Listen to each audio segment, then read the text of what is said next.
За сургуулийн одоо дээрлэхэлт гэдэг бол энэ бол аимшигтай үзэгдлээ. Бид нар зүгээр энгийнээр хараад их хөнгөнд бодоод байгаа байхгүй юу?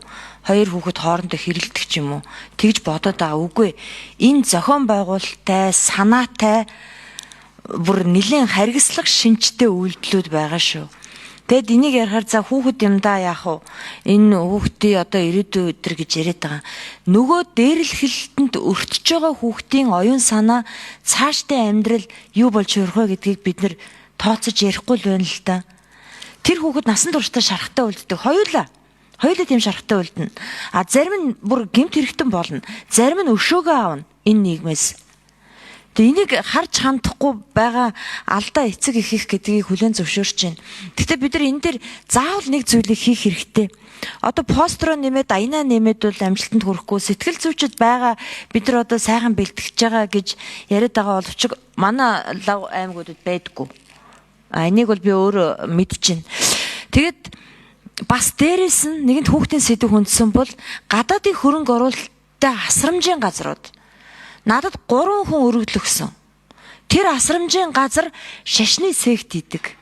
Тэр хүүхдүүдийг 14 хоног хоол өгөхгүй хордог, засан дээр хөл нүцгэн алхуулдаг.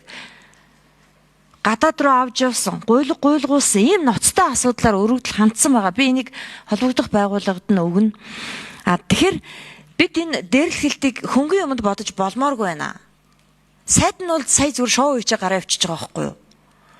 Энэ маш аюултай. Би одоо ингээ анзаараад байхад хүүхэд дээрлэгчээсэн хүүхдүүд одоо төгсчөөд сошиал орчинд хүнийг занал хийдэг, хүнийг доромжилдог, нөгөө л хүчирхийллээ хийсээр яваа байхгүй юу?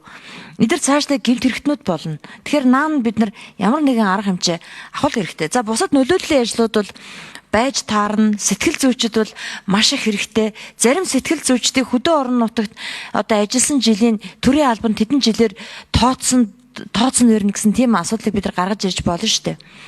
Тэгэд эцэг эхт нь бол мөнгөнд орвол заавал оногдуулдаг байх хэрэгтэй байна. Тэгэхээр их олон хуйлуудад бид нар яралтай өөрчлөлт хийх хэрэгтэй юм байна гэж бодож байна. Хөнгөнд л бити бодоорой. Заавал энэ хүмүүс ардаа ямар нэгэн сэтгэл зүйн асуудалтай үлддэг. Тэрийгээ дараа нь хүүхдүүдтэй гаргадаг юм эсвэл нийгмээс өшөө авах хэмжээний болдог шүү. Энийг бас та нар анхаарч үзээрэй л гэж. Яралтайгаар энэ хуйлуудад бид нар өөрчлөлт хийх ёстой.